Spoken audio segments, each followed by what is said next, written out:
तो बेटा पढ़ना स्टार्ट करें। कल हम लोगों ने प्रशासन का टॉपिक छोड़ दिया था। शेषा सूरी समझ में आ गया था? ठीक है, अब जितने बच्चे क्लास में बैठे हैं इन सबके दिमाग में एक पिक्चर होनी चाहिए कि भारत में 3 काल में हिस्ट्री डिवाइडेड है, एक एंशिएंट, एक मेडिएवल और एक मॉडर्न। जो हम पढ़ रहे हैं वो मेडिएवल हिस्ट्री है।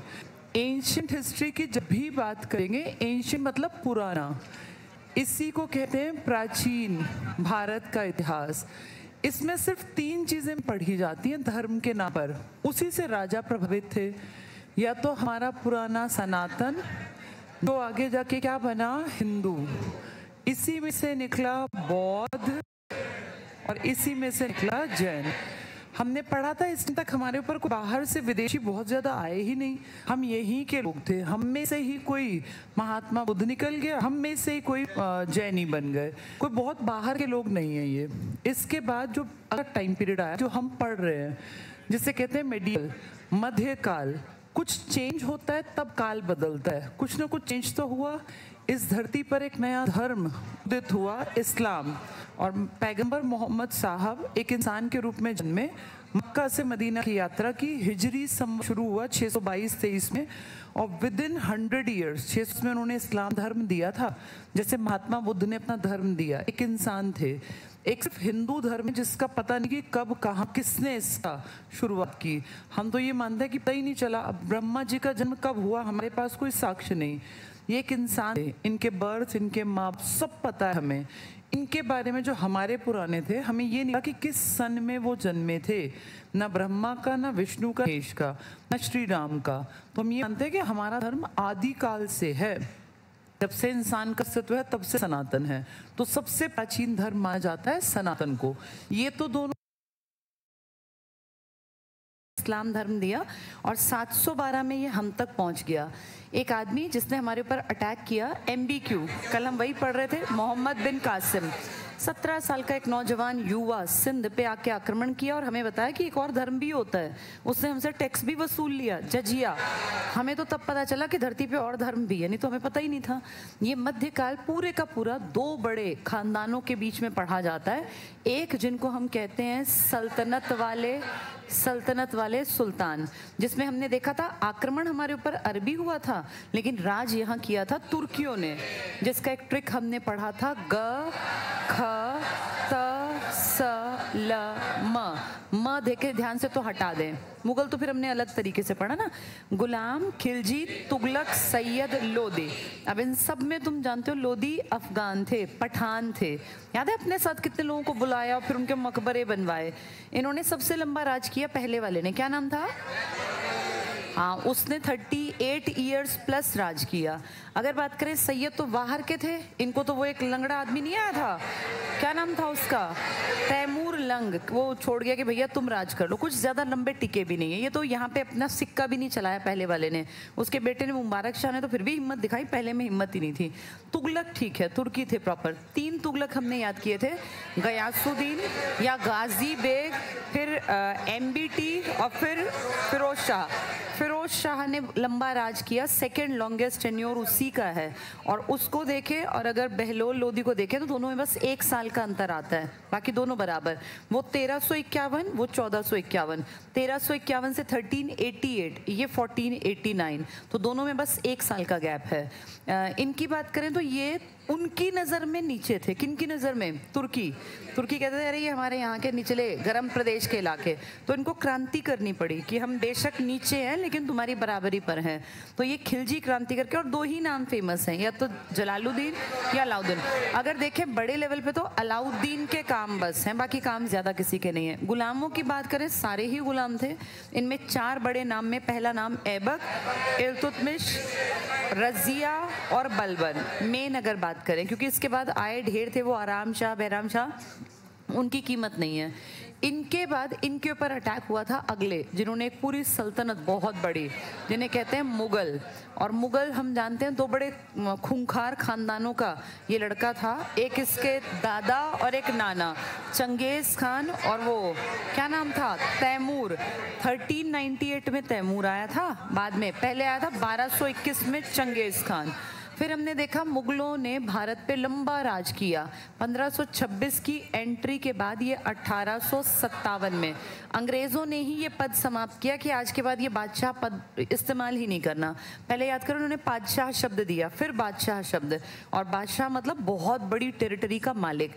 तो हिम्मत बढ़ते बढ़ते ये तो सल्तनत के, ये दिल्ली सल्तनत थी, इन्होंने दिल्ली, लाहौर और मैक्सिमम आगरा के आसपास का इलाका, आगरा तक भी ये लोदी, याद करें हम, सिकंदर लोदी ने बसाया था ना 1504 में, तो इसका मतलब ये तो मेनली रह गए लाहौर और दिल्ली के बीच में, इन्होंने बहुत हाथ पैर नहीं फैलाए। हाँ, अलाउद्दीन खिलजी ने कोशिश की थी, इसने साउथ से टैक्स बांध लिया था, लेकिन अगर हम याद करें जिसने वहां राज किया वो तो नुकसान में आया था। एमबीटी याद है, उठा के राजधानी ले गया, फिर सब बर्बाद कर दिया। इनके पास उतनी ताकत नहीं थी कि पूरे भारत पे राज करते, उतनी ताकत किसके पास थी? मुगल, बड़ी सेना। और मुगलों में भी हमें एक ट्रिक याद है इनका याद करने का, भाजसा। हम ये भी जानते हैं कि ये सारे भी बराबर नहीं थे, इनमें पहला बहुत तगड़ा अपना बैकग्राउंड किसने तैयार किया? अगर बहुत तगड़े की बात करें तो ये अकबर की बात कर रहे हैं। हाँ, पैरों कहते ना भाई, जड़ शुरू कर दी थी किसने? बाबर। बाबर ने ख च घ 3 युद्ध लड़े थे ना, और उनसे पहले पानीपत का एक याद हो तुम्हें, भेरा का वो था, बाजौर का किला था ना, जहाँ इसने तोप खाने का पहला प्रयोग किया 1519 में। लेकिन अगर देखें तो ये लंबा टिका ही नहीं, फिर इसका बेटा 10 साल कलेश में घुसा रहा, उसके 2 युद्ध जाने के और 2 युद्ध आने के, पहला चौसा, बिलग्राम, कन्नौज, मच्छीवाड़ा, सरहिंद। इसकी वापसी हुई, लेकिन वापसी के आती 6 महीने में फिर लुढ़क के मर गया। मेन जो टिका इनमें से अकबर ने लंबा राज किया अपने बाप और दादा के मुकाबले। इसके हाथ में राजपाट आया 1556 में और फिर ये 1605।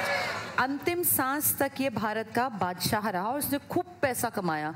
ये थोड़ा समझदार भी था, इसने वैवाहिक नीतियां भी बनाई, इसने राजपूतों के साथ भी अपने बेटों की, याद होगा ना जहांगीर की शादी, मानबाई और ये, तो ये थोड़ा समझदार था। इसने लोगों के मन में रचने बसने के लिए तीर्थ यात्रा कर माफ किया, दास प्रथा बंद की, जजिया पे एक बार बैन किया, और वो इबादत खाना बनवाया, सबके लिए खुलवाया, सबको बुलाता, इज्जत देता। याद है एक्वा बी और ये इस तरह के नाम थे ना, विदेशी भी थे, हमारे पुरुषोत्तम दास जैसे लोग भी थे। ये इस मामले में थोड़ा समझदार निकला।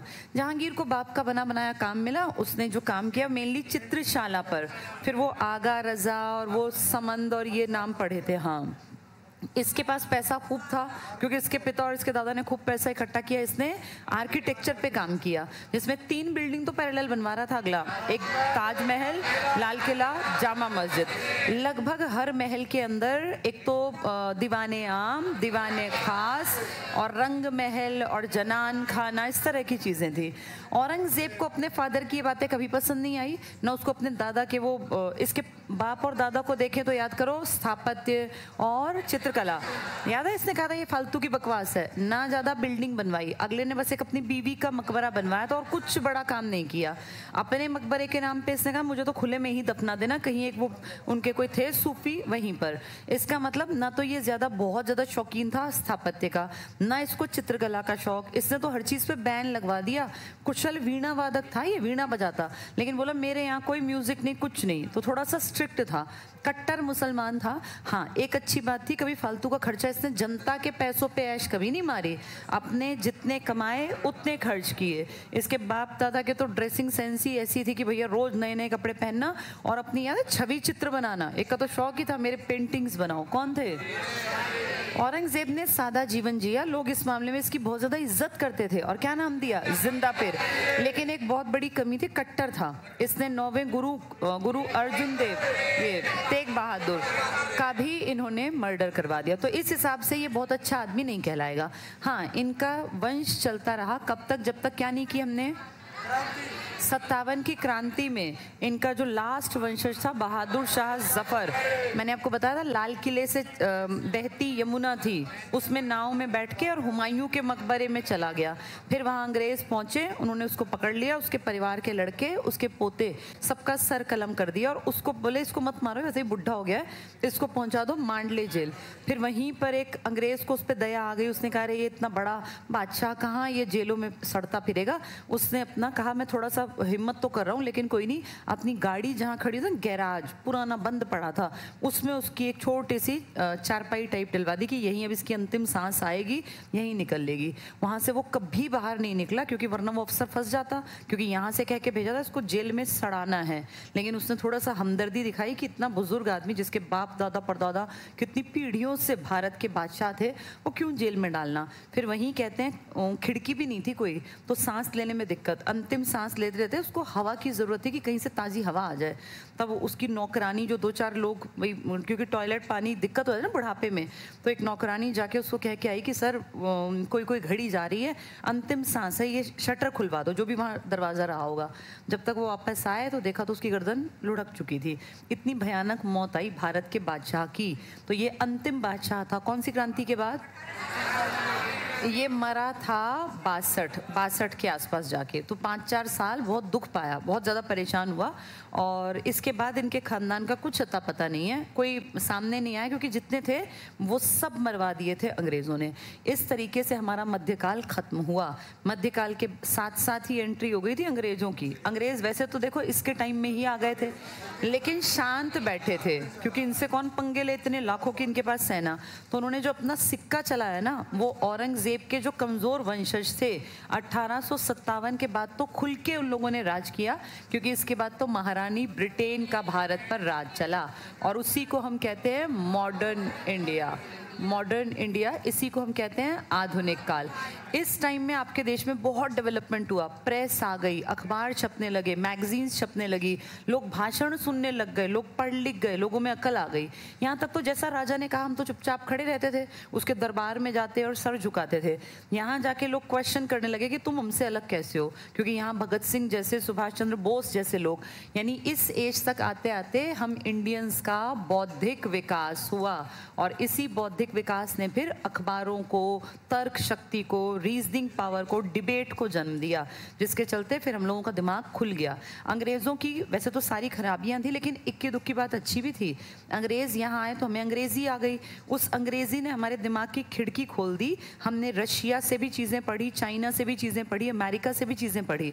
हम सब ने ना पढ़ी हो, लेकिन भगत सिंह जैसों ने तो पढ़ी, उन्होंने उन बातों को हमें हिंदी में समझा दिया। ऐसे बहुत सारे तेज़ दिमाग लोग थे जिन्होंने, क्योंकि बौद्धिक विकास हुआ, जापान को पढ़ा, उन्होंने रूस को पढ़ा, यूएसएसआर को पढ़ा, चीन को, अमेरिका को, इटली को, जर्मनी को। फिर उन्होंने देखा अरे दुनिया तो बहुत अलग है, हम यहाँ कहाँ कुएं के मेंढक बन के बैठे हैं, अब इतनी बड़ी जनता को कैसे समझाएं। तो पहले उन्होंने किताबें पढ़ी, फिर उनको आसान भाषा में जनता को समझाया, यानी हम सबका थोड़ा थोड़ा दिमागी विकास हुआ। यहाँ तो हम बुद्धिहीन टाइप के नहीं रहे होंगे इंडियंस के, जैसा राजा ने कह दिया जी हुजूर करते। यहाँ जाके हमें लगा कि अगर जापान ऐसा कर सकता है हम क्यों नहीं कर सकते, और जनता से ऊपर राजा नहीं है। ये सोच हमारे यहाँ तक नहीं थी। यहाँ तो हम दब्बू और डरपोक थी, जनता जैसा राजा सर्वोपरि। लेकिन यहाँ जाके जनता ने समझा कि हम चाहें तो हम कुछ भी कर सकते हैं, क्योंकि सारी चीज़ें यहाँ पैदा होती हैं। सबसे पहले दिमाग में अगर विचार अच्छे आएंगे तो आप आगे बढ़ सकते हैं। ये काल था जिसमें बहुत ज़्यादा हम लोगों ने डेवलपमेंट की तरफ कदम रखा, लेकिन अभी हम जो पढ़ रहे हैं वो इसका एंड पढ़ रहे हैं हम। तो ये काम कैसे करते थे इतना तो हमने समझ लिया, ये वाला। अब है इनका काम कैसे चलता था, एडमिनिस्ट्रेशन। जैसे अगर आज देखें तो क्या एडमिनिस्ट्रेशन अब ज़रूरी है या अपने आप चलती जाती हैं चीज़ें?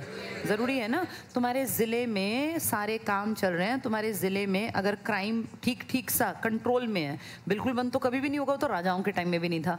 लेकिन एक तो ये हो कि बाहर निकलते ही कोई एकदम मर्डर कर गया, कोई चेन खींच के ले गया, कोई बच्चे उठा के ले गया, कितना अनसेफ है। एक ये कि ठीक है भैया, इक्की दुक्की बार क्राइम है, बाकी सारी चीज़ें अंडर कंट्रोल हैं। तो इस चीज़ को ना एडमिनिस्ट्रेशन का पार्ट माना जाएगा। तुम्हारे यहाँ बसें ठीक चल रही हैं कि नहीं चल रही, एजुकेशन सिस्टम ठीक चल रहा है कि नहीं चल रहा, तुम्हारे यहाँ लोग कितना फ्री रहते हैं, मार्केट कितने बढ़िया चल रहे हैं, ये सब चीज़ें किस में आएंगी? न्याय की क्या व्यवस्था है, किसी के साथ गलत हुआ तो वो क्या कर सकता है, ये सब चीज़ें एडमिनिस्ट्रेशन का पार्ट हैं। तो अगर इतना बड़ा इन लोगों ने टाइम पीरियड देखा, खासकर मुगलों ने, तो इनका क्या बढ़िया रहा होगा? एडमिनिस्ट्रेशन। एडमिनिस्ट्रेशन के बिना तो बेटा चीज़ चलेंगी नहीं। इन लोगों ने 1526 से राज किया और 1857। ये सोचो, तुम और मैं भी तो ऐसे ही इंसान है, ये भी इंसान थे। हमारे खानदान इतने लंबे चल जाएंगे क्या? अगर हमारे अंदर बहुत काबिलियत होगी तब भी इतना बड़ा चलना बड़ा मुश्किल है। इनके कैसे चले? इनका सिस्टम बहुत स्ट्रांग था। उस सिस्टम में आता है कि जुडिशरी सिस्टम कैसा था, एग्जीक्यूटिव कैसा था, कैसा लॉ मेकिंग का प्रोसेस था। तो हम ये देखेंगे कि सबसे बड़ा इस टाइम पर एक ही आदमी था जिसे कहते थे बादशाह। लेकिन बादशाह बेटा एक आदमी है, हर काम एक आदमी थोड़ी ना कर सकता है। तो इसने काम का डिवीजन किया होगा। इसने ज़रूर मंडियाँ बनाई होंगी जहाँ कपड़े बिकते होंगे, खाना मिलता होगा, जानवरों की मंडी होगी, दासों की मंडी होगी। उसके बिना सिस्टम चलेगा नहीं। इन्होंने भी कहीं ना कहीं कोतवाली, पुलिस, डर, ये सब लोगों में बैठाया होगा। टैक्सेशन सिस्टम बनाया होगा। तुम्हें क्या लगता है लोग इतने शरीफ होते हैं कि जाके अपनी 4 गेहूं की बोरी रखाएंगे? लोग हमेशा गड़बड़ करेंगे। तो इनका टैक्सेशन सिस्टम का कोई आदमी होगा कि तेरे पास 10 बोरी हैं तो 2 बोरी वहां रख के आ। वो कहेगा जी मेरे पास तो 5 हैं। यानी कितनी ज्यादा तेज नजर चाहिए। पैसा इकट्ठा तब होगा जब जनता देगी, और जनता इतनी आसानी से पैसा नहीं निकालती। इसका मतलब इन लोगों ने बहुत बढ़िया, बादशाहों ने काम का डिवीजन किया होगा अलग अलग चीजों में। तो आज भी तो हमारे पीएम सीएम यही करते हैं। पीएम ने कपड़ा मंत्री बना रखा है, रेल मंत्री बना रखा है, पेट्रोलियम मंत्री बना रखा है, विदेश मंत्री बना रखा है, खाद्य मंत्री बना रखा है ना सारे मिनिस्टर्स। ऐसा ये भी करता था। तो उसी चीज को हम पढ़ेंगे कि ऐसा क्या था इनके पास कि ये इतना लंबा प्रशासन चला पाए। चलो आज हम लोग इनका सिस्टम पढ़ेंगे पूरा काम करने का। सबसे पहले आते हैं दिल्ली सल्तनत वाले चैप्टर पे, क्योंकि उनका भी तो सिस्टम था ना। कल हमने कुछ शुरू किया था क्या पढ़ना? फर्स्ट चैप्टर शुरू किया था, ठीक है। अकबर, अच्छा ये पहला पढ़ लिया था, आक्रमण पढ़ना था, तुर्क आक्रमण पढ़ना था, ठीक है बेटा। लेकिन अब मैंने ये समझा देना, इसको पढ़ा दूंगी। इसको पढ़ लेते हैं पहले, एडमिनिस्ट्रेशन को। थोड़ा सा बोरिंग है लेकिन पढ़ना तो है ही। हाँ बेटा, एक कौन, अच्छा वो एक कहानी है बेटा लंबी, एक खानदान की, वो सुना दूंगी। पहले इनका एडमिनिस्ट्रेशन पढ़ लेते हैं आज। 13 पेज पे देखो, शुरू से 13 हमने पूरा पढ़ लिया। जहां 13 के आगे रुकेंगे वो देखो कहां तक हमने पढ़ा था। मेरे ख्याल तो 19th भी नहीं किया होगा। 19th किया है हमने। 19 पेज देखो, 19 ये प्रशासनिक सुधार किया था, कर लिया था ये। अच्छा ठीक है, आर्थिक सैनिक सब पढ़ लिए, फिर तो हमने काफी पढ़ा हुआ है। 29, ठीक है 29 पे बता रहे हैं, अब हम लोग पहुंच गए थे। अच्छा प्रशासनिक व्यवस्था ये पढ़नी थी, ठीक है। एडमिनिस्ट्रेटिव सिस्टम ऑफ दिल्ली सल्तनत, पेज 28 पर आ जाओ। इब्राहिम लोदी लास्ट पढ़ा था। क्या इब्राहिम लोदी बहुत लंबा टिक पाया था? नहीं। 1517 में इसको राजपाट मिला और 26 में ये मर गया। क्योंकि कौन सा युद्ध लड़ा ये? एक मिनट, 28 पेज का इब्राहिम लोदी कंप्लीट है हमारा, ठीक है। दिल्ली सल्तनत की प्रशासनिक व्यवस्था के ऊपर वाला पढ़ रखा है, रैयत ए आला पढ़ा था हमने, किसानों का मुखिया, ठीक है। 29 शुरू करना था पढ़ना। अच्छा प्रशासनिक से नीचे ये राजत्व का सिद्धांत, ये पढ़ना था, ठीक है ठीक है। दिल्ली सल्तनत का प्रशासनिक व्यवस्था जहां हेडिंग लिखी है यही पढ़नी थी ना? हाँ ठीक है। देखो पहला पॉइंट, कोई बात नहीं, पढ़ लिया तो 2 पॉइंट और पढ़ लेंगे बेटा, जल्दी से पढ़ो। मुस्लिम राज्य सैद्धांतिक रूप से धर्म प्रधान, टिक करो, मुस्लिम धर्म प्रधान थे। मुसलमानों ने अपने धर्म को एडमिनिस्ट्रेशन का पार्ट बनाया। उलेमा वर्ग याद है? खलीफा भी याद होगा। किसकी परमिशन मांगते थे? खलीफा। क्या सुल्तान अपने साइड में उलेमाओं को बैठाता था? उलेमा कौन थे? धर्मगुरु। इक्का दुक्का जो समझदार था ना, उसने कहा सर आप चुप रहना, जब मैं पूछूं बस तब बोलना। लेकिन एक आधे बेवकूफ थे, वो कहते थे सर आप बताइए। उलेमा वर्ग हर चीज में धर्म को लेकर आता था। जैसे क्या धर्म के साथ प्रशासन करना टफ होगा या आसान होगा? टफ होगा। इंडिया की मैक्सिमम आबादी हिंदू और उलेमा मुसलमान, तो वो क्लैश ज्यादा होंगे। पढ़ के देखो। सुल्तान की उपाधि तुर्की शासकों द्वारा प्रारंभ, यहाँ इंपॉर्टेंट लिख लो, अरबियों ने शुरू की सुल्तान की उपाधि या तुर्की? हमारे ऊपर पहला अटैक किसने किया? अरबी। लेकिन हमारे ऊपर राज किसने किया? तुर्की। ये 2 अलग पॉइंट है। अटैकर था अरबी, क्योंकि वो था 17 साल का एक लड़का मोहम्मद बिन कासिम, उसने राज नहीं किया, वो तो आया और पैसे लूट के भाग गया। हमारे ऊपर राज किसने किया? तुर्कियों ने। तो ये टिक कर लो, सुल्तान की उपाधि तुर्की शासकों द्वारा। महमूद गजनवी पहला शासक था जिसने सुल्तान की उपाधि धारण की। क्या गजनवी तुम्हारे यहाँ राज कर पाया? नहीं, ये तो आया ही नहीं राज करने। इसका टारगेट सिर्फ और सिर्फ पैसा लूटना था। सोमनाथ के मंदिर में आया तो वो शिवजी बताया था मैंने, वो इतनी बड़ी बेल ले गया। ये टिक कर लो।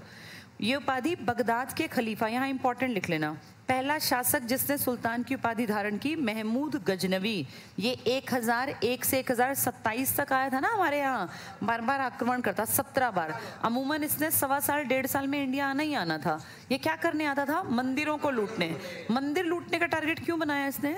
क्योंकि मंदिर में प्योर गोल्ड मिलता था। किसी के घर में डाका डालेगा, कोई गरीब कोई अमीर कोई दे ना दे, लेकिन मंदिर में तो कोई गेट तो थे नहीं, सीधे मंदिर में घुसे, मूर्तियां ले गए, 10 मूर्ति उठा के ले गए, गया गोल्ड। कितना गोल्ड ले गए? तो इनका टारगेट था पैसा लूटना, इसलिए मंदिर हमेशा इनका टारगेट रहे। आगे पढ़ो। खिज्र खां को छोड़कर, कौन खिज्र खां? वो जो सैयद नहीं चलते चलते बना गया था, वो एक लंगड़ा आदमी, क्या नाम था? तैमूर लंग, उसी का छोड़ा हुआ ये। खिज्र खां को छोड़कर दिल्ली के सभी तुर्की शासकों ने सुल्तान की उपाधि धारण की। इसने, ये थोड़ा डरपोक था ना, तो टैक्स भी किसको भेजता था? शाहरुख को। शाहरुख क्या कहता था? तैमूर का वंशज है। अगला पॉइंट देखो, दिल्ली सुल्तानों में अधिकांश ने स्वयं को खलीफा का नायब माना, लेकिन याद करें अलाउद्दीन का बेटा बोला मैं ही खलीफा हूँ, वो तो और भी चालाक था। नायब, नायब ए ममलिकात एक टर्म था ना, याद है? बलबन बना था नायब, एतगीन बना था पहला नायब, बाद में बलबन ने कहा हटाओ इस पोस्ट को, 40 सा खत्म कर दिया, नायब खत्म कर दिया। ये टिक कर लो, स्वयं को खलीफा का नायब माना, परंतु कुतुबुद्दीन मुबारक खिलजी ने स्वयं को खलीफा ही घोषित कर दिया। कौन है ये? अलाउद्दीन का बेटा। बाप ने इतना बढ़िया सिस्टम सेट किया, इसके सिर पे चर्बी चढ़ गई, उसने कहा मैं ही खलीफा हूँ। यहाँ लिख लो, अलाउद्दीन का बेटा। फिर ये टिका कहाँ? 16 में इसके पिताजी मरे, 20 में इनके हाथ से राजपाट गया। 4 साल इतने पुराने राज को भी ये संभाल नहीं पाए, इनकी काबिलियत नहीं थी। नेक्स्ट टिक करना, खिज्र खां ने तैमूर के पुत्र शाहरुख का प्रभुत्व स्वीकार किया, इसलिए अपने नाम के आगे क्या नहीं लगाया? इसने कहा मैं हेड नहीं हूँ, अपने आप को मानता ही नहीं था ये।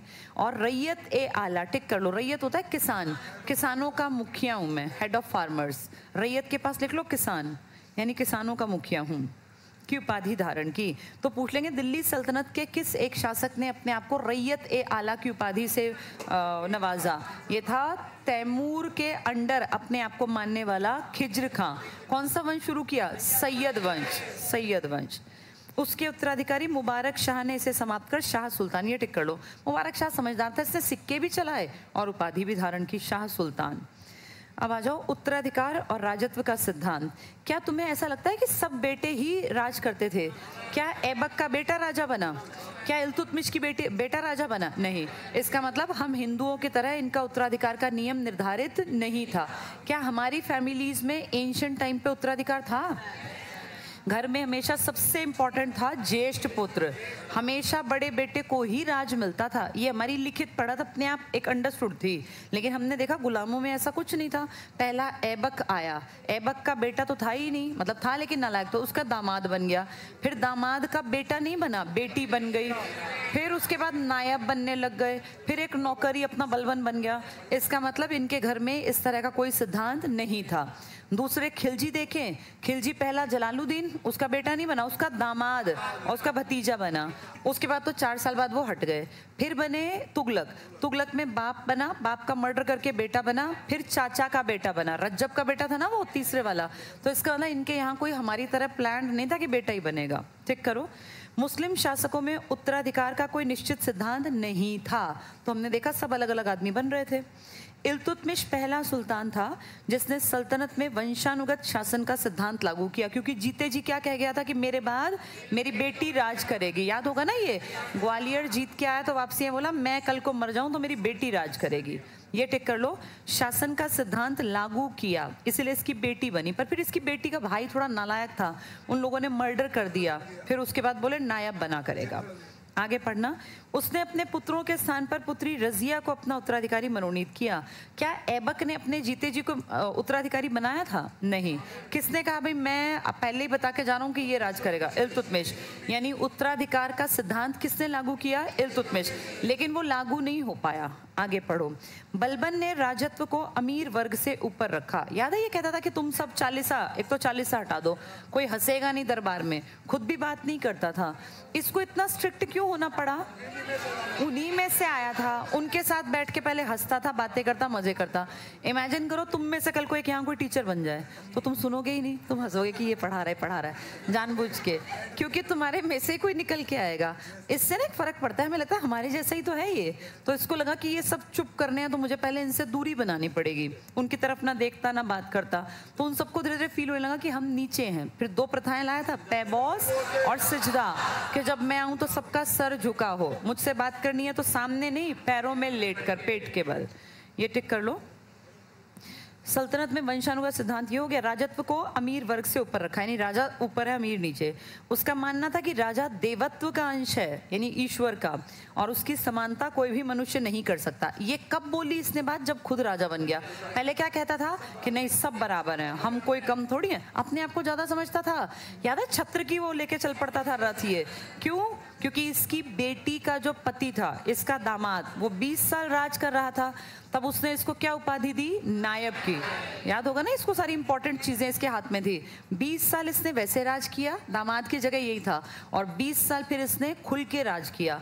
जब खुल के आया ना, तो बोला ये सब पदवत बकवास है, नायब पायब कुछ नहीं है, मैं ही सब कुछ हूँ, और मेरे सामने कोई नहीं बोलेगा। जब तक वहां खड़ा था तो कहता था नायब सबसे ऊपर है, चालीसा से ऊपर कुछ नहीं है, और जैसे ही नंबर 1 पे आया, बोला चालीसा का अंत करो, नायब भी कुछ नहीं है, मैं ही हूँ। तब इसने फिर देवत्व का सिद्धांत ले आया। ये चालाक तो था ही बेटा, तभी तो राज कर गया। ये नॉर्मल आदमी राज, तुम और मैं ना, हम लोग राज नहीं कर सकते, क्योंकि हम लोग, नॉर्मल आदमी ना काइंड हार्टेड होता है, वो सब पे विश्वास करेगा। यहाँ चाहिए चालाक आदमी, धूर्त आदमी, अगर सही भाषा में कहूँ तो कमीने टाइप के लोग ही बढ़िया राज कर पाते, सही भाषा यही है। नॉर्मल आदमी राज नहीं कर पाता। देखो पेज 29 पर आ जाओ। खिलजी क्रांति। क्यों खिलजियों को क्रांति करनी पड़ी? क्योंकि तुर्की उनको अपने से नीचा थे, तो वहीं के ये, लेकिन कहते हैं तुम तो उस वाले एरिया के हो, इसलिए टिक करो। खिलजी क्रांति 1290 से शक्ति का हस्तांतरण एक सजातीय वर्ग से विषम जातीय वर्ग भारतीय मुसलमान को हो गया। तो कहते हैं अरे तुम तो थोड़े नीचे के लेवल के हो, तुम गर्म प्रदेश के हो, और तुम तो इंडिया जो आए ना, तुम इस लायक नहीं थे, हम तुमसे ऊपर हैं। तो एक तरह से हैं तो वो भी वहीं के हैं, तो मुसलमान, लेकिन उनको लगता है कि हमारी जाति ऊपर है। किन लोगों को लगा ये? तुर्कियों को। जो तुर्की अमीर थे वो अपने आप को सबसे ऊपर मानते थे। नेक्स्ट कुछ पॉइंट खास नहीं है, उससे अगला टिक करना। खिज्र खां। खिज्र खां नेक्स्ट लाइन में टिक करो। सैयद वंश की स्थापना की। कौन इसको छोड़ गया यहाँ कि तू राज कर ले? तैमूर। इसका कोई हमसे लेना देना नहीं था, वैसे ही राजा बन गया बस ये। नेक्स्ट टिक करना। बहलोल लोदी। ये थोड़ा चालाक था। इसने क्या किया? इसने सोचा अपने जैसे आदमी बढ़ाऊंगा। कहाँ से लाया? अफगान पठान पकड़ लाया। वो क्यों आए लालच में यहाँ? क्योंकि यहाँ पे पैसा था, पद था, पोजीशन थी, पावर थी, तो वो यहाँ से चले आए। फिर क्या इसने उनकी इज्जत रखी? इसीलिए इसके टाइम में विद्रोह कम हुए और सबसे लंबा टिका। फिर इसने अपने अमीरों को कितनी इंपॉर्टेंस दी कि अगर अमीर खड़े हैं तो मैं भी नहीं बैठूंगा। कोई बड़ा अमीर अगर गुस्सा हो गया ना, उसके घर जाके उसको मना के लाता था ये आदमी, और जब वो मरे तो उनके नाम के क्या बनवाए? मकबरे। इसी का टाइम तो था, मकबरों का जो मेन काल था। ये टिक कर लो। बहलोल लोदी ने के सुल्तान बनते ही जातीय एकाधिकार फिर से आरंभ हुआ। कौन सी जाति का एकाधिकार? अफगानों का। इसने सारे अफगान नहीं बुला लिए थे पठान। लोदी काल में राजनीतिक पदों का ही नहीं अपितु सेना का भी अफगानीकरण कर दिया। डबल टिक कर लो। ये पठान है, अफगान, तो इसने सब सेना में अफगान। सोचो अफगानिस्तान उठ के यहाँ आ गया सारा। तुम्हें क्या लगता है वापस गए? फिर वो यहीं बस गए। इंडिया सबसे ज्यादा मिक्स कल्चर, सबसे ज्यादा मिक्स ब्रीड है यहाँ, क्योंकि यहाँ जो आया वो वापस कभी नहीं गया। इतनी बढ़िया मिट्टी, इतना समृद्ध खाना, कोई क्यों ही जाएगा? जैसे मरता तो राजा है ना, सुल्तान मरा, चलो बहलोल लोदी मर गया, सिकंदर लोदी मर गया, इब्राहिम लोदी, लेकिन जो इसने वो सेना अफगानी बना दी, इतने लोग, वो कहाँ गए? वो यही हैं। उन्हीं के वंश यहाँ अगली पीढ़ी दर पीढ़ी, पीढ़ी दर पीढ़ी। सबसे ज्यादा मिक्स कल्चर इंडिया का है। अगर जेनेटिकली निकालना चाहे ना तो ओरिजिनली इंडियन यहाँ कोई नहीं मिलेगा। ये सब मिक्स है। तुम देख लो ना हिस्ट्री उठा के, जितने लोग विदेश से आ रहे हैं। अब याद करो, जब अकबर के पिताजी आए थे तो वो खाली हाथ सर हिंद नहीं लड़े होंगे। वहां से शाह की सेना की टुकड़ी आई होगी ना, वो कहाँ गई? वो टुकड़ी वापस गई क्या? नहीं, वो यहीं रह गई। उन्होंने यहीं शादी ब्याह किया, उनकी अगली पीढ़ियां यहीं पैदा हुई। तो सबसे ज्यादा मिक्स कल्चर हमारे देश का हुआ, क्योंकि सबसे ज्यादा अटैकर हैकर्स इसी धरती पर आते, और जो यहाँ एक बार आया उसको ये स्वर्ग दिखा, वो यहीं रच बस गया, वापस कोई नहीं गया, यहाँ आके वो मर गया। लेकिन उसके पीछे पीछे जितनी जनता, अब ये ढेर अफगानिस्तान के लोग आए तो वापस थोड़ी ना कोई भी गया। ये इतनी बड़ी भीड़ जो प्रतिशतता बढ़ती गई, ये इसी कारण बढ़ती गई। आगे पढ़ो। तो राजनीतिक पदों का नहीं, सेना का भी इसने अफगानीकरण कर दिया। आगे पढ़ लो बस। तुर्की अमीरों को अपने समकक्ष समझा, इसने हमेशा अमीरों को बराबरी पर समझा, और सिंहासन पर बैठने में संकोच करता था। अगर वो खड़े हैं तो ये भी खड़ा रहता है। इतनी इज्जत कौन देता है? और देखो बाहर से बुला रखे हैं, कहाँ से? अफगानिस्तान। उनकी कोई जड़ मूल थोड़ी ना है यहाँ का, लेकिन यहाँ बुला के कि नहीं तुम अगर खड़े हो तो मैं भी नहीं बैठूंगा। कोई अफगानी इससे रूठ गया कि मैं तो सरदार से, इतनी हिम्मत देखो कि रूठने की, बलबन जैसा हो तो मरवा दे कि मुझसे उठेगा। ये बेचारा उसके घर जाता कि नहीं नहीं भाई चलो चलो चलो, इतनी बराबरी देता था। चलो देखो आगे। अलाउद्दीन खिलजी, नेक्स्ट लाइन टिक करना, सिकंदर ए सानी की उपाधि, यानी अपने आप को किसके बराबर? सिकंदर। सिकंदर कौन? अलेक्जेंडर द ग्रेट, जिसका बहुत बड़ा नाम है। तो इंडिया में दिल्ली सल्तनत में किसने अपने आप को सिकंदर के बराबर बताया? अलाउद्दीन खिलजी। अगर देखे तो ये था किस सेंस में? दक्षिण भारत में जाके जीत के आया। याद है एक ना सिंहासन, वो अपने सोने की और वो कोहिनूर हीरा, इसका मतलब इसका दबदबा तो था, बिना जाए दबदबा था। इसका एक सेनापति बड़ा चालाक था, मलिक काफूर, उसके कारण इसका ये दबदबा था, मलिक काफूर, 1000 दिनारी। नेक्स्ट पढ़ना। अलाउद्दीन ने काजी मुगिसुद्दीन से कहा था, वो ऐसे आदेश जारी करता है, सिर्फ पढ़ लो, जिन्हें वो राज्य के लिए उपयोगी और परिस्थिति के अनुसार विवेकपूर्ण समझता है। वो ये नहीं पूछता कि क्या शरीयत में उसकी अनुमति है अथवा नहीं। इसका मतलब इसने कहा कि मैं धर्म के अकॉर्डिंग नहीं चलूंगा 100%, मुझे जो ठीक लगता है मैं वो करूंगा। ऐसे लोग सही थे, इन्होंने लंबा राज किया। कौन लोग बेवकूफ़ थे जो 100% किसके पीछे भागे? धर्म। इसने कहा धर्म अपनी जगह है, उलेमा की अपनी जगह, लेकिन जब मैं न्याय करूं, मैं फैसले करूं तो मैं अपनी बुद्धि से करूंगा, जबकि ये ज़्यादा पढ़ा लिखा भी नहीं था। नेक्स्ट पढ़ना। अलाउद्दीन के समान ही, अंडरलाइन करो, एमबीटी भी शासन में किसी वर्ग या व्यक्ति का हस्तक्षेप पसंद नहीं करता था। एमबीटी तो बहुत पढ़ा लिखा था, बस इसकी किस्मत ने इसका साथ नहीं दिया। ये किताबों में तो बहुत इंटेलिजेंट था, लेकिन प्रैक्टिकली ये जीरो निकला। अंडरलाइन कर लो। शुरुआत में उसने, यहाँ लिख लो न, उसने ने लिखा ना, उसने न, ने की मात्रा हटा दो। उसने न अपने सुल्तान पद के लिए खलीफा से स्वीकृति ली और न ही अपने सिक्कों पर खलीफा का नाम अंकित करवाया। जैसे कई लोग कहते थे तभी तो तेरे साथ ऐसा हुआ है, आप बनता है ज़्यादा पढ़ाकू, खलीफा को कुछ नहीं मानता। ये कहता था खलीफा कुछ नहीं है, योग्य आदमी की इज्जत करो, चाहे हिंदू हो, चाहे मुसलमान हो, चाहे पठान हो, क्योंकि ये खुद पढ़ा लिखा था। योग्यता के बल पर किसने पद दिए? एमबीटी ने। एमबीटी, अलाउद्दीन तो बेटा लगभग अनपढ़ था, अलाउद्दीन और अकबर ये पढ़े लिखे नहीं थे, और हैदर अली, लेकिन ये तीनों प्रशासन में बहुत बढ़िया थे। अकबर अनपढ़ होके कितना बढ़िया राज कर गया, उसके बाप दादा का इतना बड़ा नाम थोड़ी ना था, ना उसके बच्चों ने उतना काम किया। अलाउद्दीन खिलजी भी पढ़ा लिखा नहीं था, और आगे जाके हैदर अली, लेकिन ये एडमिनिस्ट्रेशन में नंबर 1 थे अपने अपने टाइम के। ये टिक करो आगे। तो क्या कह रहे हैं? खलीफा का नाम, किसने खलीफा का ना नाम लिखवाया ना परमिशन ली? एमबीटी। एमबीटी किसको इंपॉर्टेंस देता था? योग्यता। लेकिन क्या इसकी बातें ठीक चली? नहीं, इसकी बातें ठीक नहीं हुई, ये प्रैक्टिकल नहीं था। नेक्स्ट टिक करना। एमबीटी ने न्याय विभाग पर उलेमा वर्ग के आधिपत्य को खत्म किया और योग्यता के आधार पर, डबल टिक कर लो, योग्यता, जो खुद पढ़ा लिखा है वो योग्यता की इंपॉर्टेंस समझेगा। तो एमबीटी ने कहा योग्य आदमियों को आगे लाओ, चाहे किसी धर्म के हों। नेक्स्ट टिक करना। हिंदुओं के साथ उसका व्यवहार सहिष्णुतापूर्ण था। सहिष्णु क्या होता है? सबको बराबरी पर समझे, सबको।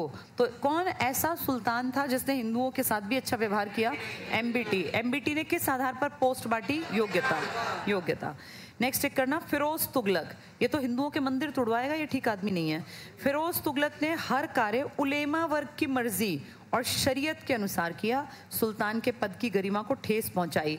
एमबीटी था समझदार पढ़ाई लिखाई में, उसने कहा भाई हिंदू के प्रति हम ठीक है, हम धर्म नहीं बदलवाएंगे। उसने कहा अपने उलेमाओं को आप साइड रहिए, काम सारा मैं देखूंगा, जो जो योग्य है, चाहे वो अफगानी है, तुर्की है, गैर तुर्की है, हिंदू है, मैं उनको पद दूंगा। लेकिन बेटा ये फेलियर था, तो इसके कजन ने देखा कि मेरा भाई तो फेल हो गया, तो उसने फिर सोचा कि नहीं, मुझे किससे बात करनी है? उलेमा। वो हर चीज में धर्म को घुसाएगा, इसीलिए फिरोज शाह तुगलक मंदिर तुड़वाएगा, हिंदुओं के पुराने ग्रंथों को जलवाएगा, क्योंकि उलेमा तो अपने धर्म को आगे बढ़वाएंगे। ये टिक कर लो।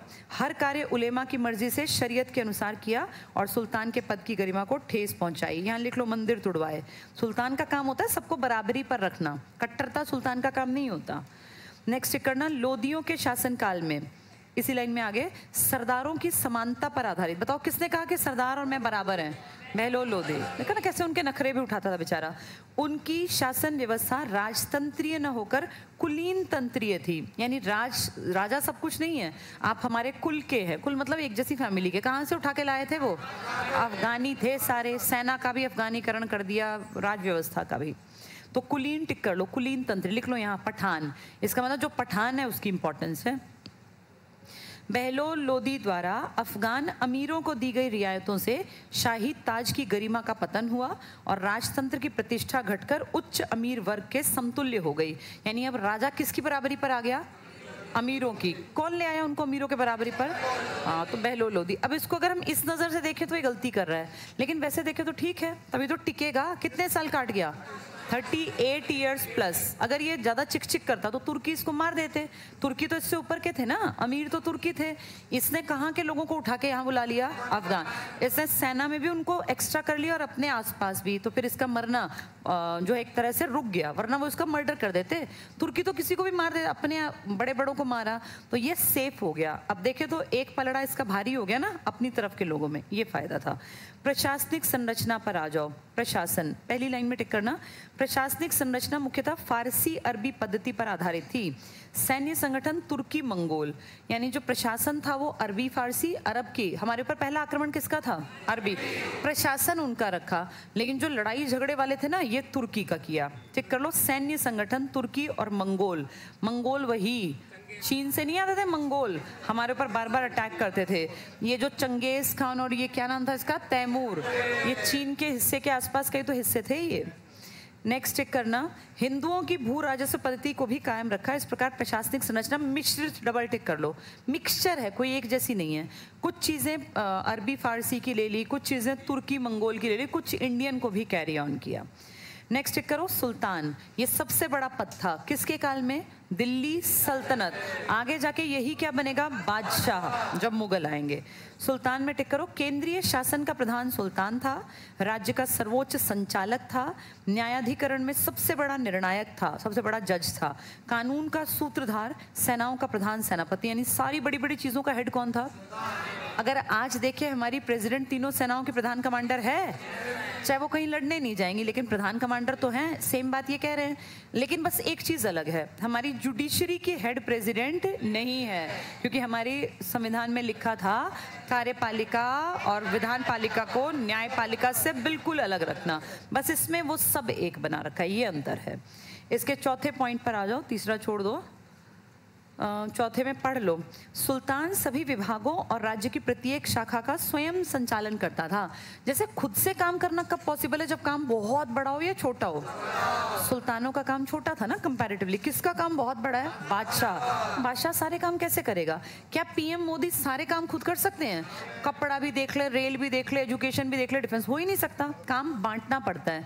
जब आपका काम बढ़ता है ना तो आपको जरूरत पड़ती है लोगों की। अपने घर से ही देख लो, तुम्हारे घर में अगर तुम सिर्फ 3-4 लोग हो तो तुम्हारा घर चल जाएगा, लेकिन तुम्हारे घर में जब कोई बड़ा फंक्शन हो, कोई शादी ब्याह हो, तो क्या सारे काम एक आदमी कर लेगा? नहीं, फिर हमें मदद लेनी पड़ेगी, कहीं चाचा की, कहीं उनके बेटों की, कहीं ताऊ जी की, कहीं मामा की, सबकी मदद लेनी पड़ती है ना घर परिवार में। इसका मतलब जब काम बढ़ता है तो आपको काम का, पावर्स का बंटवारा भी करना पड़ता है, ऐसा ही होता है। तो इसमें टिक कर लो। मंत्रियों की वर्ग की सहायता से, अंडरलाइन करना, मंत्री अपने अपने विभागों के प्रभारी होते थे। काम बंट गया और उनकी नीति सदैव सुल्तान द्वारा निर्देशित और शासित, यानी सब अपने अपने काम करो, बस हेड किसको मान के चलना? सुल्तान को। अब जैसे इस क्लास से देखो, क्या इस क्लास में जैसे मैं पढ़ा रही हूँ तो मेरा पढ़ाना सिर्फ पढ़ाने पे थोड़ी ना निर्भर है।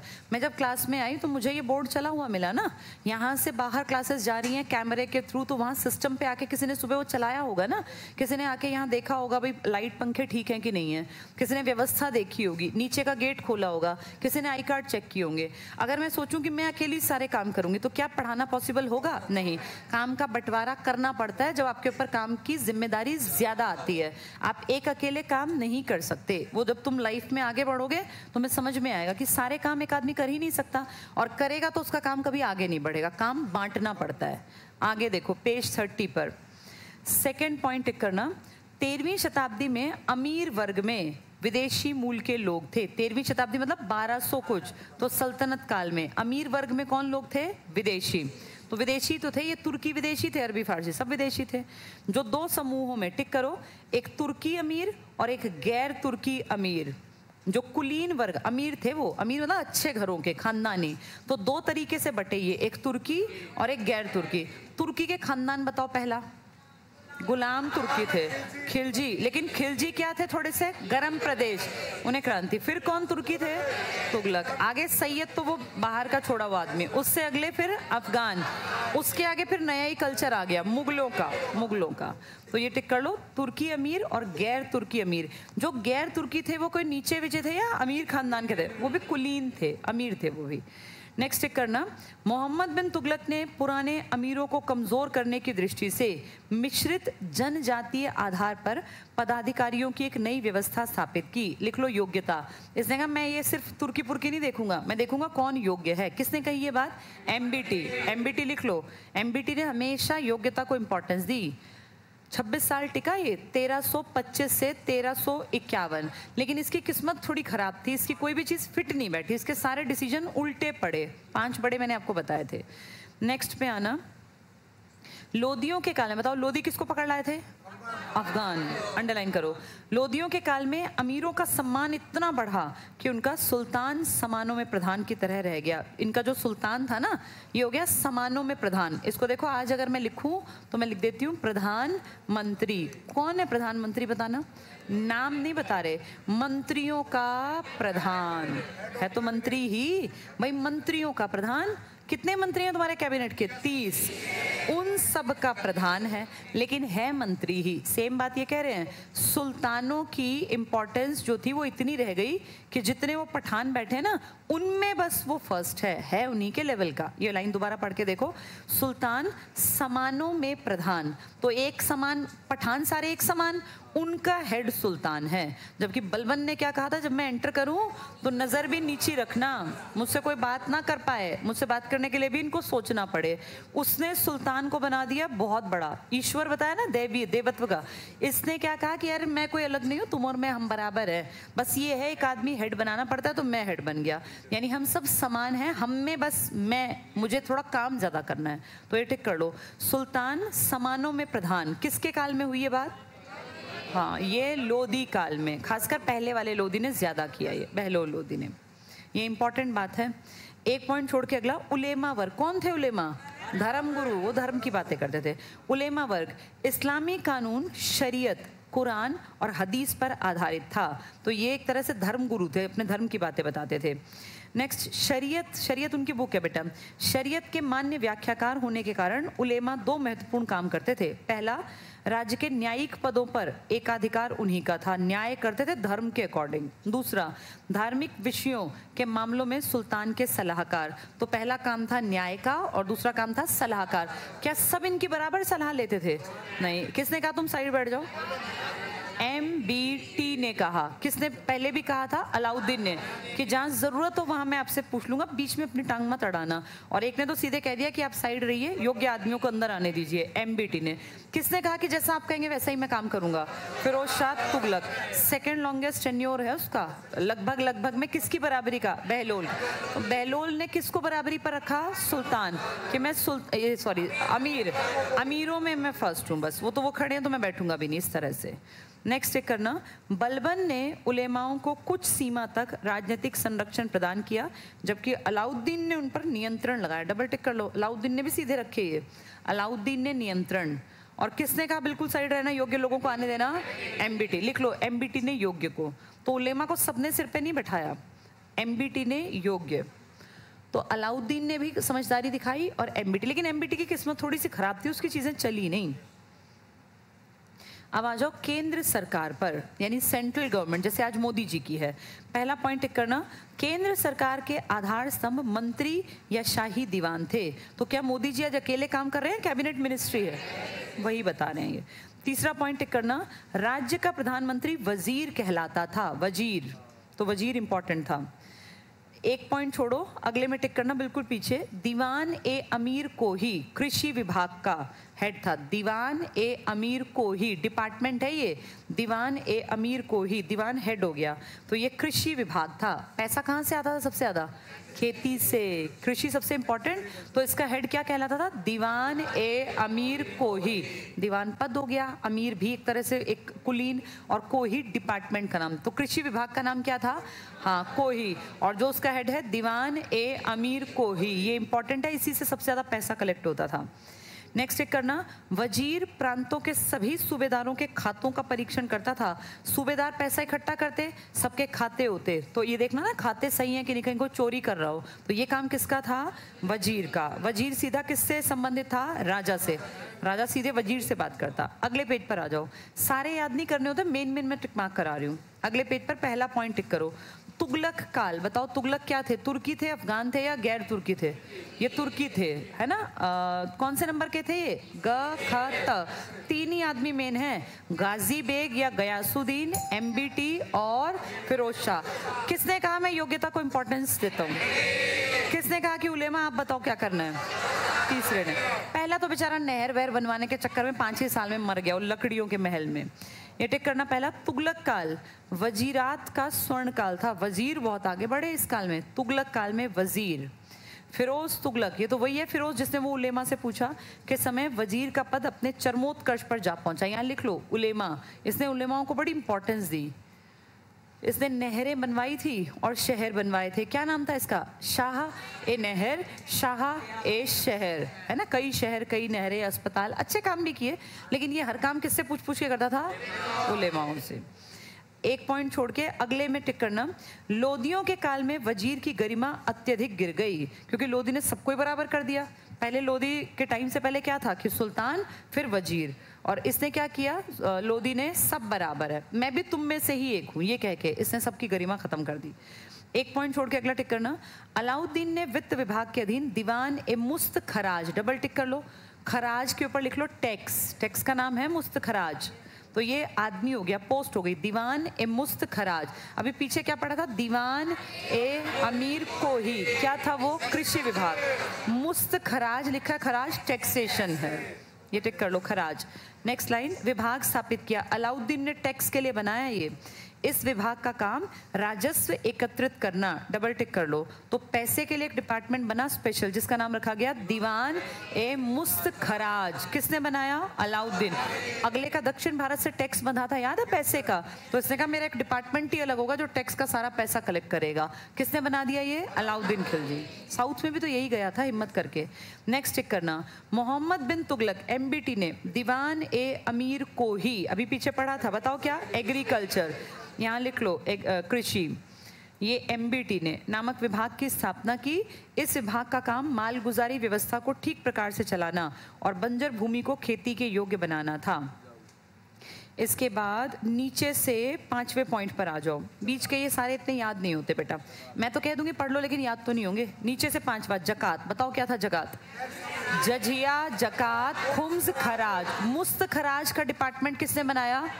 अलाउद्दीन खिलजी। जो कहाँ तक गया था? दक्षिण भारत। उसने स्थायी सेना बनाई थी ना। ये टिक करो, जकात। सेकेंड लाइन, जिसका प्रयोग शाही खैरात बांटने में, याद है खैरात बढ़ती थी मुफ्त में, है ना, खासकर किसको? गरीब महिलाओं को, विधवा महिलाओं को, है ना, जिनके पति नहीं है, बेटा नहीं हो, बेटी की शादी, तो खैरात बांटते थे। ये टिक कर लो, जिनका प्रयोग शाही खैरात बांटने में, विद्वानों के लिए और ज़रूरतमंदों को देने, मस्जिद मदरसों की देखभाल में खर्च होता था। तो जकात से जो पैसा इकट्ठा होता उसको ये अपने यहाँ की औरतें जो परेशान हैं, दुखी हैं, उनको खैरात दे देते। मदरसों में भाई खर्चा, कोई स्कूल चलेगा, खर्चा होगा ना, तो मदरसे में जो मौलवी जाएगा वो पैसे नहीं लेगा क्या? उसका घर कैसे चलेगा? हर जगह खर्चा होता है, तो उन सब खर्चों में ये सारा पैसा कहाँ से जाता था? जकात, जकात से। नेक्स्ट चेक करना, बरीद। बरीद एक तरह का सीआईडी का आदमी था। बरीद ए मुमालिक, सूचना और गुप्तचर, सीआईडी लिख लो। उस जमाने में भी सीआईडी और आईबी टाइप के डिपार्टमेंट थे। बरीद एक पोस्ट का नाम था। एक पॉइंट छोड़ के अगला टिक करना।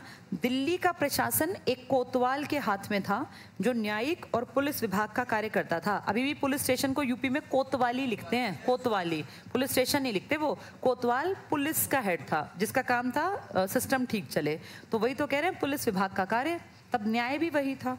नेक्स्ट टिक करना। मुहत्सिब, लोगों का ना कैरेक्टर अच्छा हो, इसके लिए भी बड़े बड़े लोग जाते थे बातचीत करने, मुहत्सिब थे ये।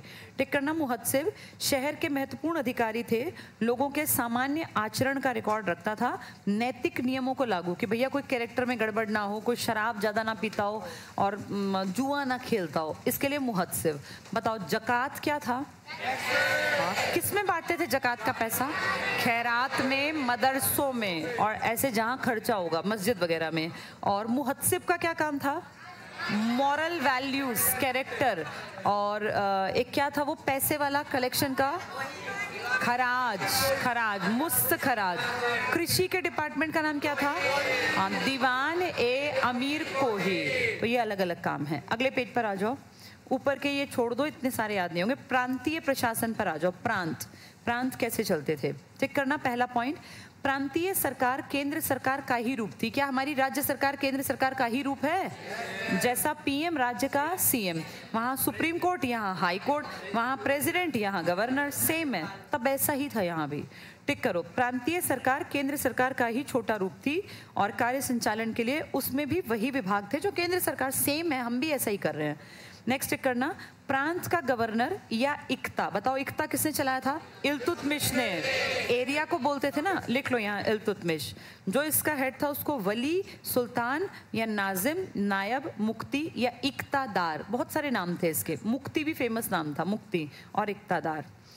2 पॉइंट छोड़ दो। इल्तुतमिश ने इक्तेदारों की का एक इक्ता से दूसरे इक्ता में स्थानांतरण की नीति अपनाई। इक्ता व्यवस्था शुरू भी किसने की? इल्तुतमिश ने। फिर इसने कहा यहाँ के इक्ता, क्या ऐसा गवर्नर भी चेंज होते हैं हमारे? क्या आज जो पंजाब का गवर्नर है कल वो कर्नाटक का गवर्नर बन सकता है? बिल्कुल। तो सेम इसने किया, ट्रांसफर तो हो ही सकता है बेटा, ऐसे ही इसने किया। नेक्स्ट चेक करना। बलबन ने उन इक्ताओं को जिनमें राजस्व नहीं मिल रहा था को खत्म कर दिया और खालसा भूमि में मिला लिया। बताओ खालसा भूमि में कौन खेती कर? सरकार। और सरकार किससे खेती करवाएगी? राजा किससे? जो जेल में बंद है, जिन्होंने क्राइम किया। मुफ्त का क्यों खिलाए? उनको काम पे लगाते थे ना। फिर मान लो उन्होंने गेहूं उगाया, क्या करते थे गेहूं का? फिर साल भर सेना कहाँ से खाएगी, तो गेहूं ही तो चाहिएगा। तो जो भूमि किसी की नहीं थी वो राजा की थी, खालसा भूमि। फिर उस भूमि पे राजा अपना जो ये नौकर चाकर, खासकर गुलाम और दास थे, इनसे खेती करवाता था। तो ये टिक कर लो, खालसा। राजस्व नहीं मिल रहा था, खालसा भूमि। 1 पॉइंट छोड़ के अगला। 14वीं सदी में सल्तनत के विस्तार के कारण प्रांतों को जिलों में बांट दिया गया। शिक का शासक शिकदार कहलाता था। ये एक मतलब छोटा एरिया, जैसे आज हम कहते हैं तहसील में बांट दिया, ऐसे। नेक्स्ट टिक करना। शिकों या जिलों को परगनों में बांट दिया गया और छोटे हो गए। 1 पॉइंट छोड़ के अगला। ग्राम या गांव शासन की सबसे छोटी इकाई थी जो स्वशासन और पैतृक अधिकारियों की व्यवस्था के अंतर्गत थी। गांव के मुख्य अधिकारी पटवारी, अभी भी है ना ये पोस्ट, लेखा जोखा रखने वाले पटवारी, चौधरी, खुद या मुकद्दम शासन को लगान वसूल करने में मदद करते थे। तो गांव में एक छोटा सा एक तरह का अफसर मान लो कि भाई गांव का काम तू देख लेना। वो क्या क्या हो सकता था? पटवारी हो सकता था, वो चौधरी हो सकता था, मुकद्दम हो सकता था। ये पोस्ट के नाम हैं। नेक्स्ट चेक करना। अलाउद्दीन खिलजी ने खुद चौधरी मुकद्दम से विशेष सुविधाएं छीन ली थी। अलाउद्दीन थोड़ा सा स्ट्रिक्ट आदमी था, कोई मेरे खिलाफ कुछ ना करे, इनको ताकत ही मत दो। तो किन से सुविधाएं छीन ली? जो गांव में पैसा इकट्ठा करते थे, वो चौधरी हो सकते थे, मुकद्दम हो सकते थे, खुद हो सकते थे। जैसे कई बार सरकारें नहीं, गांव के पंचायतों के जो सरपंच होते हैं इनके साथ स्ट्रिक्ट हो जाती है। अभी पीछे हमारी सरकार ने हरियाणा में ऐसा किया था, फिर दोबारा से लीनियंसी, तो ऐसा ही इसने किया अलाउद्दीन ने। गांव में पंचायत होती थी जो शिक्षा, व्यवस्था, स्वच्छता, न्याय आदि सभी कार्य करती थी। अभी भी ऐसा ही है, गांव की पंचायत काम करती है। 29 काम है। खालसा या केंद्र शासित प्रदेश किसके हक में थे? ये राजा, इस पे किसी का अधिकार नहीं था। प्रांतों के अतिरिक्त कुछ केंद्र शासित प्रदेश खालसा क्षेत्र होते थे जिनमें शिक और शहर शामिल थे। खालसा के प्रभारी अधिकारी शहना कहलाते थे। तो जो उसको देखेगा राजा की भूमि को, वो शहना कहलाएगा। और सुल्तान द्वारा नियुक्त होते थे। एक क्षेत्र से एकत्रित किया गया राजस्व सीधा केंद्र के खजाने में, ऐसे क्षेत्र से जो यहाँ से पैसा आएगा, गेहूं आएगा, वो कहाँ जाएगा? केंद्र में जाएगा। इसके बाद सैनिक संगठन पर आ जाओ। जैसे आज अगर हम देखें चंडीगढ़ से जितना पैसा इकट्ठा होता होगा, चंडीगढ़ में टैक्स वैक्स भी तो देते होंगे, कहाँ जाता होगा? चंडीगढ़ में, सेंट्रल गवर्नमेंट के पास। लेकिन सेंट्रल गवर्नमेंट उसका एक बड़ा हिस्सा पंजाब को दे देती है। क्यों? क्योंकि चंडीगढ़ का सारा काम पंजाब ही तो देखता है ना। चंडीगढ़ में जितना प्रशासन पे खर्चा, क्या खर्चा नहीं होता प्रशासन में? होता है। वहाँ पे जितने आदमी ड्यूटी कर रहे हैं, चंडीगढ़ पुलिस भी तो काम कर रही होगी, तो उसका खर्चा कौन देगा? मेंटेनेंस है, रोडों की सफाई है, किसी भी चीज़ में ना बेटा, कोई भी चीज़ अगर चल रही है तो ये मान के चलो वो खर्चा मांगेगी। अगर स्टेट है तो स्टेट अपना टैक्स अपने पास रखती है और उसमें से खर्चे करती है। लेकिन अगर यूटी है तो अमूमन यूटी अपना पैसा इकट्ठा करके सेंटर को देती है, फिर सेंटर उस पैसे को वापस उसको देता है जो उसका खर्चा देखता है। दिल्ली अपना पैसा नहीं देती, न ही पुदुचेरी देती और ना अब से कश्मीर देगा। क्यों? क्योंकि यहाँ पर काम करने का तरीका किसके हाथ में है? सीएम। दिल्ली का जो सीएम मुफ्त बिजली की बात कर रहे हैं, मुफ्त पानी की बात कर रहे हैं, मुफ्त थोड़ी ना कोई घर से देता है। दिल्ली की जनता जो टैक्स देती है उसी टैक्स को वो गरीब में बांट रहा है और वोट बटोर रहे हैं। जैसे कोई भी, मैं सिर्फ उनकी बात नहीं कर रही बेटा, नेशनल लेवल पे जब सरकार ये कहे ना कि हमने इन लोगों के लिए मुफ्त, चाहे वो अनाज कहें, टीका कहें, कुछ कहें, तुम पढ़े लिखे हो, तुम्हें समझना कि मुफ्त तो मिल ही नहीं सकता। अपनी जेब से तो ना तो अरविंद केजरीवाल खर्चा करे ना अमित शाह खर्चा करे, कोई अपने बैंक अकाउंट से थोड़ी पैसे देता है। ये सब मुफ्त का मतलब है ये तुम्हारा और मेरा पैसा है जो हमारी एजुकेशन पे लगना चाहिए, जो हमारी हेल्थ पे लगना चाहिए, हमारे रोड्स पे लगना चाहिए। उन सबको वहां से काट के और गरीबों से वोट लेने के लिए कभी इनको मुफ्त की बिजली, कभी इनको मुफ्त के पानी, कभी इनको मुफ्त के सफर। जब जब सरकारें ये कहती है ना कि हम ऐसा कर देंगे, तो समझ जाना कि वो थोड़ी करेगी, वो तो आपके पैसे से ऐसा कर देगी। अगर कहें कि हम बुजुर्गों की पेंशन बढ़ा रहे हैं, तो वो पेंशन एक्चुअल में तुमसे ही लेके बढ़ाएंगे, अपने घर से थोड़ी ना कोई बुजुर्गों को 6-6 हज़ार बांट देगा। ये सब सारा खेल है हमारे टैक्स के पैसे का। अब मुझे बताओ, पढ़े लिखे समाज में टैक्स का पैसा कहाँ खर्च होना चाहिए? डेवलपमेंट के पैसे, डेवलपमेंट के कामों पर ना, इंफ्रास्ट्रक्चर पर। कुछ लोग कहेंगे तो फिर बुढ़ों की केयर ना करें? करें, विदेशी करते हैं। वो पता है क्या कहते हैं? वो कहते हैं जो जो बुजुर्ग हो गए ना, उन सब की हेल्थ का खर्चा हम उठाएंगे, देश उठाएगा, आपको चिंता करनी ही नहीं। वहाँ एक एक आदमी की हेल्थ की जिम्मेदारी देश की है, वहाँ एक एक बच्चे की एजुकेशन की जिम्मेदारी भी देश की है। तुम जिस पीढ़ी के हो ना, अब तुम आज से 5-7 साल बाद तुम्हारे मन में 2 डर पैदा होंगे। वो डर क्या होंगे मैं बता दूं। एक होगा अपने पेरेंट्स की हेल्थ को लेकर, क्योंकि अब तुम्हारे माँ बाप 50-55 के हेर फेर में हैं, कुछ के 60 के आसपास। जैसे जैसे उम्र बढ़ेगी हेल्थ इश्यूज बढ़ेंगे, ये नॉर्मल है बेटा, नेचुरल है। कोई भी चीज़, मान लो कोई हमने गाड़ी खरीदी, 10 साल 12 साल बाद वो रिपेयरिंग और काम मांगती है ना, उसको एक तो होता है कि भैया मेंटेनेंस ठीक है, एक होता है उसके ऊपर पैसा लगाना पड़ेगा, कभी कोई पुर्जा खराब, कभी कोई। ऐसे इंसान का शरीर है, एक टाइम तक वो ठीक चलता है, आप नॉर्मल खाना खा रहे हैं फिर भी सही है, लेकिन एक टाइम के बाद आप बहुत ध्यान रखते हैं तब भी परेशानियां आने लगती हैं। तो आपको हेल्थ की चिंता होगी, अपने पेरेंट्स की हेल्थ की, कोई ऑपरेशन ना कराना पड़े, कहीं जाके लाइनों में ना लगना पड़े, कभी ब्लड टेस्ट, कभी यूरिन टेस्ट, कितनी परेशानी है। अगर तुम्हें कुछ नहीं करना पड़ रहा तो बहुत ब्लेस्ड हो बेटा। बहुत लोगों के तो जीवन का आधी जिंदगी इसी में कट जाती है, पेरेंट्स के पीछे पीछे, क्योंकि क्या करें, जिसके साथ जिस पे मुसीबत आ गई करना पड़ेगा। दूसरी चिंता तुम्हारी होगी, पढ़ाई बहुत महंगी होती जा रही है। अपनी अगली पीढ़ी को जो आज से 5-7-10 साल बाद तुम्हारे ऊपर खर्चा आएगा, तो वो कहाँ से, कैसे अच्छे स्कूल में डलवाएं? फीस बहुत ज़्यादा है, एक गली मोहल्ले नुक्कड़ की फीस भी महीने की 5,000 मांगते हैं ये। और उसके अलावा वैन वाले 2,000-3,000 से कम वो भी नहीं, उनकी भी गलती नहीं है, उनके भी परिवार हैं, वो भी पेट्रोल इतना महंगा डलवाते हैं, सीएनजी भी महंगी है। उस हिसाब से देखें तो ये दोनों आपके सर में दर्द करेंगे। ये आपकी पिछली पीढ़ी परेशान हो रही है तो तुम्हें खर्चा करना है, ये अगली पीढ़ी तैयार करनी है तो तुम्हें खर्चा करना है।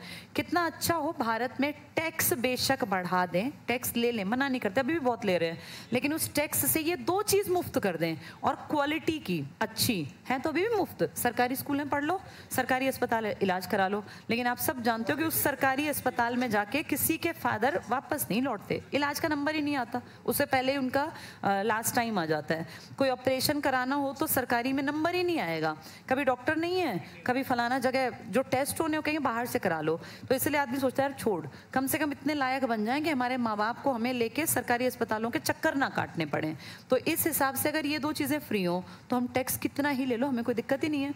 टैक्स हम अभी भी दे रहे हैं, लेकिन अब टैक्स जो जा रहा है ना वो इन चीज़ों में ज़्यादा जा रहा है। और मुफ्त की चीज़ें मिलने से जो ये राज कर रहे हैं इनको तो फ़ायदा है क्योंकि इनको वोट मिल रहे हैं। पर बेटा तुम पढ़े लिखे समझदार हो, मुफ्त की चीज़ें बहुत लंबी देश को आगे ले जाएंगी या पीछे कर देंगे? मुफ्त की चीज़ बहुत फ़ायदा नहीं देती। और जैसे किसी को अगर आगे निकालना है ना तो उसको मजबूत बनाओ। आप किसी को पैसे देके रोटी देके पेट भर सकते हो, लेकिन उसकी पीढ़ियां नहीं सुधार सकते। कितना अच्छा हो आपका एजुकेशन सिस्टम इतना ज़्यादा स्ट्रांग हो कि जब बच्चे पढ़ के निकलें तो वो 100% अपना पेट पाल सके, इस लायक बन सकें। तो ये एजुकेशन सिस्टम इतना लायक बना दो, हमारे दिए टैक्स के पैसे को इस पे और इस पे लगाओ, ना कि मुफ्त की चीज़ों पर ये बात समझने के लिए भी बुद्धि का विकास होना जरूरी है ना। इंडिया इन बातों के ऊपर कभी डिबेट ही नहीं करता। हमारे यहाँ डिबेट होती है फालतू की बातों पर, धर्म के नाम पर, मंदिर मस्जिद पर, और इस तरह के जिन चीज़ों की रियलिटी में तुम्हारी मेरी जिंदगी में कभी कीमत नहीं है। हम मना नहीं कर रहे, धर्म है ठीक है, मंदिर बनाओ मस्जिद बनाओ, लेकिन पहली प्रायोरिटी रखनी चाहिए कि भैया टैक्स का इतना पैसा जिस चीज़ के आगे आप मुफ्त लिखते हैं वो किसके घर से जाता है। जनता बजाय ये सोचें कि कितनी अच्छी सरकार है, देखो कितना मुफ्त नहीं बांट रही, वो आपके इन दोनों के खर्चे आपसे, आपने टैक्स भी दिया और आपको हेल्थ पे भी पैसा लगाना है, आपको एजुकेशन, तो फिर हमारा टैक्स कहाँ गया? हमारा टैक्स बांट दिया गया एक बड़ा हिस्सा, जो गलत है। अच्छी सड़कें बनाओ, अच्छी मेडिकल फैसिलिटी दो, अच्छे स्कूल कॉलेज यूनिवर्सिटी बनाओ और उनमें सच में पढ़ाई कराओ, फॉर्मेलिटी वाली नहीं। आज लगातार लोगों का रुझान प्राइवेट सेक्टर की तरफ है, चाहे हम इलाज की बात करें चाहे पढ़ाई की बात करें। देखो बेटा प्रैक्टिकल और एक चीज़ होती है दिखावटी। ये कहना बहुत ठीक लगता है कि हाँ भैया नहीं ऐसा नहीं है, सरकारी स्कूलों में बहुत काम हो रहा है। तुम भी जानते हो मैं भी जानती हूँ, क्या सरकारी स्कूलों में काम हो रहा है? नहीं हो रहा। कागजों में कितना ही दिखा दें इतने टीचर्स की भर्ती हो, लेकिन वहाँ संसाधन ही नहीं है, वहाँ काम करने का माहौल ही नहीं बना के देते। तो इसलिए ये बात हमें समझनी पड़ेगी कि हमें विदेशों की तरह टैक्स के पैसा देने में कोई दिक्कत नहीं है। आप जितना ले रहे हो आप उसमें थोड़ा और बेशक बढ़ा दो, लेकिन दो चीज़ें हम सबका हक होनी चाहिए, एक तो शिक्षा अच्छी और एक हेल्थ फैसिलिटी। जो फालतू के पैसे मुफ्त की रेवड़ियाँ बांट रहे हो ना, बंद कर दो, इलाज अच्छे कर दो और शिक्षा अच्छी कर दो, बाकी हम तो फ्री हो जाएंगे। अगर ये दोनों हमारे दिमाग से हट जाएं तो हर इंसान कमाए और खाए, अच्छा जीवन जिए। चलो जल्दी से लास्ट पढ़ते हैं। ये हम पहुंचे केंद्र शासित, बस लास्ट हो गया बेटा, ये लास्ट ही पढ़ रहे थे ना, शहना हो गया ना, ऊपर का दूसरा पॉइंट पढ़ रहे हैं हम, सैन्य संगठन पढ़ रहे हैं। सैन्य शुरू करना ठीक है, फिर कल ही कराऊंगी सैन्य, क्योंकि लंबा टॉपिक है बेटा।